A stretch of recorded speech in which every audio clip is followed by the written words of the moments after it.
Et donc il y avait cette soirée qui s'était passée au mois de novembre.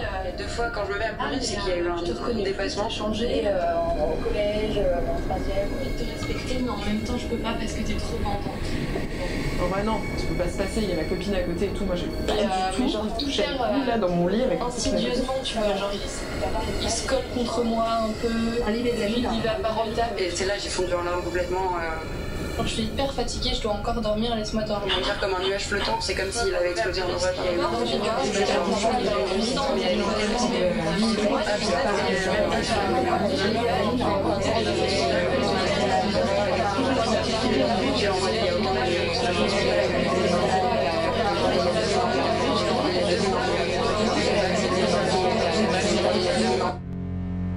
Il est venu sur la terrasse et il m'a dit « Non mais tu vas pas dire que je t'ai violée là ».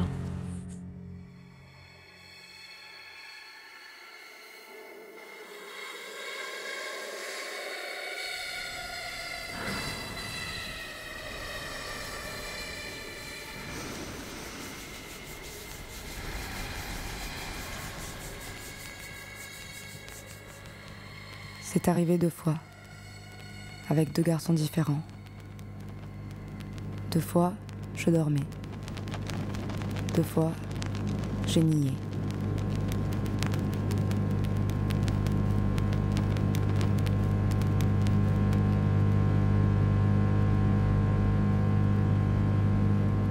C'était quelqu'un que je croisais tous les jours.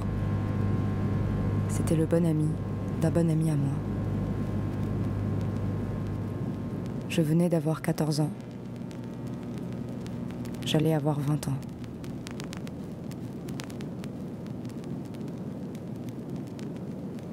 Des flashs reviennent, des bruits aussi. J'ai perdu les détails de ma vie d'avant,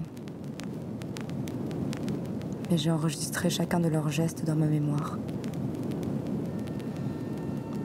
Ce grand lit en mezzanine, comme une cage dans cette chambre vide. Ce garçon qui se déshabille quand je me réveille. La peur qui paralyse, qui rend aphone. Mes yeux sont restés clos. Parce que le mouvement allait me mettre en danger.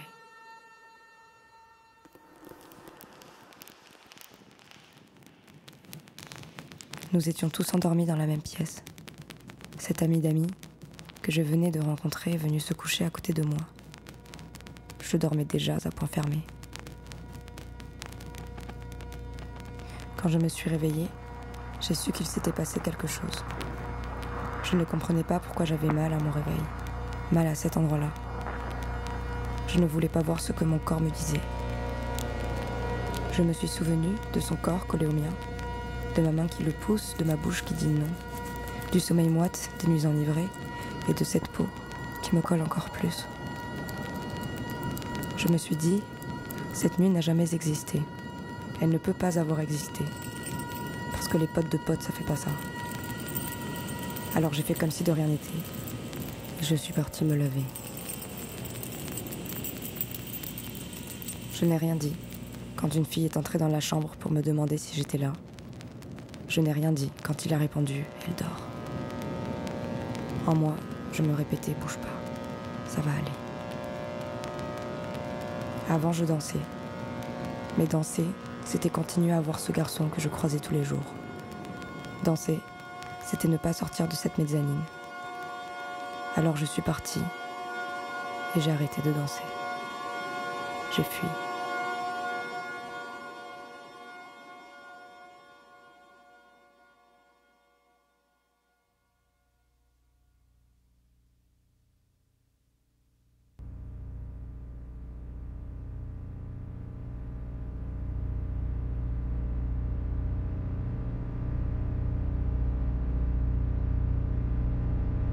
Pourquoi est-ce qu'il a ce droit ?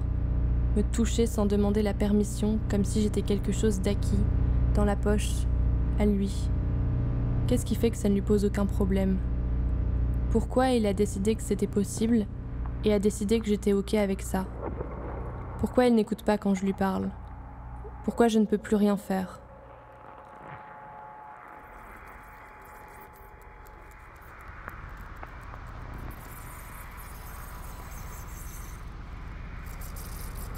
Maintenant, Il s'en fout. Il dort profondément, et moi je suis là comme une conne et j'ai besoin d'oublier. Je me pose quelques questions floues, mon cerveau zappe, et c'est l'oubli. Aujourd'hui, j'entre dans une colère sans fond, et j'apprivoise cette chose informe et sans nom qu'il a créée en moi, ce dégoût immense de ma propre personne, de ma propre compagnie. Besoin de me libérer d'un fantôme du passé.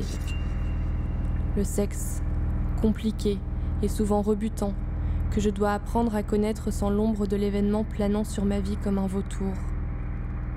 L'excuse qu'il était tout bourré, le pauvre. Et j'étais frêle, je me sentais lasse, je me suis dit qu'il avait un corps plus puissant que le mien. Je lui ai dit que je voulais dormir seule, et que ce n'est pas une manière de réveiller les gens. Comme je le fais toujours, je me suis mise en boule. Encore une fois, la colère, contre lui et contre le monde entier. Ne pas être dégoûté des hommes, cet effort-là, cette confiance à redonner. Le dégoût absolu parce que le souvenir est toujours là. Cette part d'injustice, mon esprit qui ne m'obéit plus. Je suis dans un parc et les gens dansent, les gens rient. Moi, je ressasse. Je ressasse et je me retrouve au bord des larmes. Et j'essuie mentalement ces larmes que mon esprit a retenues.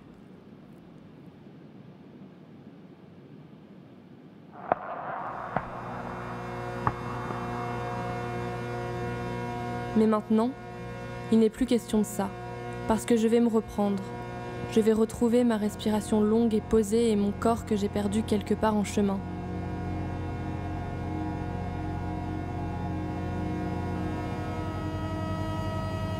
Et la nausée partira. La nausée de toutes ces nuits horribles, plaquée contre un mur à me débattre tant bien que mal. Plutôt mal, parce que j'étais faible et que tout saignait en moi. Des pleurs et du sang, la tête qui cogne. Et cela me fait me souvenir de sa tête, la sienne, toute chaude cette nuit-là à essayer de parvenir à moi. Et moi qui la pousse, et lui qui revient à la charge, comme si j'étais un château fort à conquérir, à forcer. Il est devenu une machine de guerre, un bélier.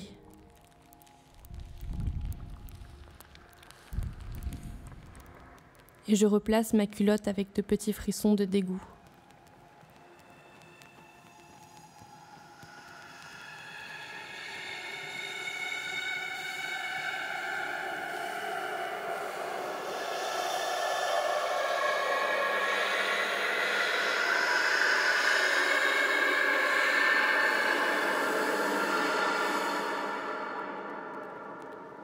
Ensuite, il y a le couteau dans la gorge. Les mots qui n'ont pas été considérés. Pourtant, recroquevillée, j'étais une porte ouverte. Mon corps est un lointain souvenir, une absence. On me répète que je suis belle, et j'ai l'impression que je suis loin. Ce corps, c'est un traître. Il disparaît dans la brume. L'envie de le consumer, le faire exploser, ne plus rien sentir. Les yeux écarquillés, la mâchoire serrée, les pulsations me donnent l'impression de réanimer mon cœur. L'impression de plénitude absolue des paradis artificiels. Je cherche l'anesthésie, celle qui épuise et qui fait tout oublier. Celle qui repousse les limites. Je marche déterminée, rien ne peut m'atteindre. Je suis en pleine conscience. Mes gestes sont vifs, mes choix tranchés. Soudain le vide. Je plonge dans le néant, dans l'oubli, dans la peur. L'existence était furtive. Le corps est là, abattu, mou. J'ai perdu ma voix. J'ai perdu mes sens. C'est une longue cicatrice invisible qui comprime le thorax, écrase les côtes, ouvre le ventre. Reprendre possession, prendre soin. Sauver ce qu'il faut pour continuer. La lame revient, jamais attendue. Elle déchire mon dos. Je fuis les magasins où je me retrouve seule, en tête-à-tête avec un homme. Alerte rouge, à chaque carrefour. J'ai peur de le recroiser, l'auteur de mon anéantissement. Parfois il surgit alors que je prends du plaisir. J'ai mal. La cicatrice brûle quand on me touche. J'essaye de la taire, de l'oublier, mais elle se propage dans mes mains et je tremble.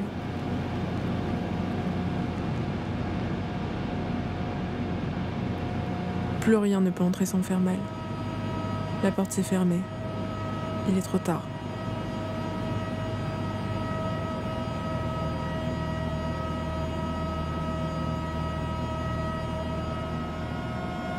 Revenir à l'essentiel, seul. Me souvenir du vent chaud qui caresse les joues. Doucement, je redécouvre le plaisir simple, vibrant. L'amour qui circule, qui mord comme le soleil. La tendresse sans amertume. La jouissance.